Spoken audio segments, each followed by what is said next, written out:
the fiery challenge of Elijah and the whisper of renewal.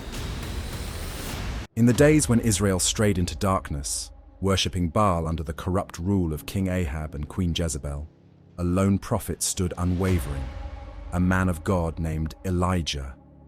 Clad in simple garments, his eyes burned with righteous indignation as he walked into the court of Ahab. "The Lord God of Israel lives," Elijah declared. "and there will be no dew or rain until I say so." Thus began the great drought, a punishment for the people's idolatry. For 3 years, the heavens remained shut, and the land withered under the weight of famine. During this time, God sustained Elijah, first by sending ravens with food at the brook Kerith, then by multiplying oil and flour for a widow in Zarephath. Yet the prophet's heart burned with a desire to call Israel back to the true God. At last, the Lord commanded Elijah to confront King Ahab. "Go and present yourself to Ahab, and I will send rain on the land." Elijah obeyed and challenged Ahab to gather the prophets of Baal and Asherah, 450 and 400 respectively, on Mount Carmel for a divine showdown. Before the assembled crowds, Elijah stood tall, his voice echoing like thunder. "How long will you waver between two opinions? If the Lord is God, follow him. But if Baal is God, follow him."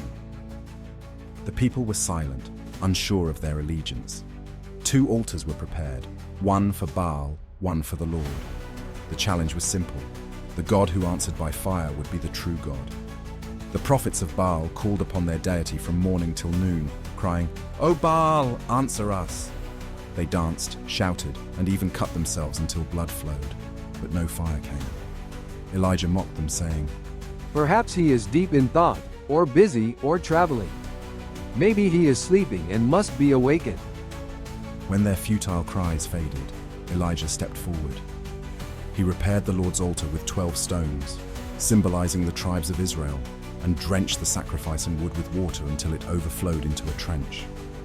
Then Elijah prayed, his voice humble yet commanding, "Lord, God of Abraham, Isaac, and Israel, let it be known today that you are God in Israel, and I am your servant." Fire fell from heaven, consuming the sacrifice, the wood, the stones, and even the water in the trench. The people fell prostrate, crying, "The Lord, He is God!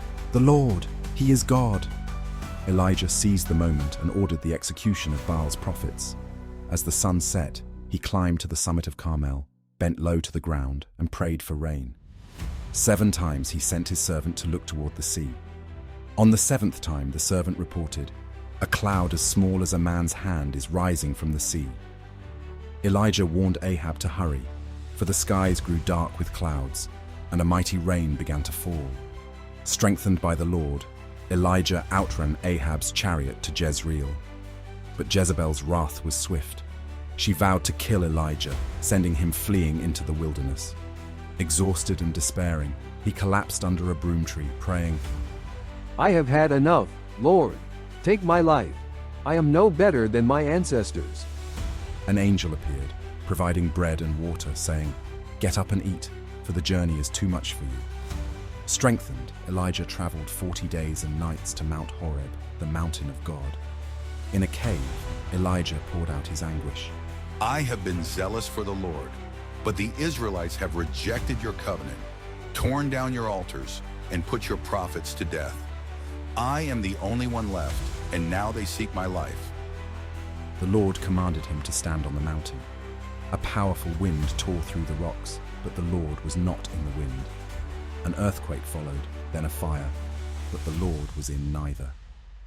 Finally, a gentle whisper came, and Elijah covered his face, stepping out to meet his God. In the stillness, the Lord gave Elijah renewed purpose. "Go back the way you came. Anoint Hazael king of Aram, Jehu king of Israel, and Elisha as prophet in your place. Yet I reserve 7,000 in Israel, all whose knees have not bowed to Baal." Elijah obeyed, finding Elisha and passing on his prophetic mantle.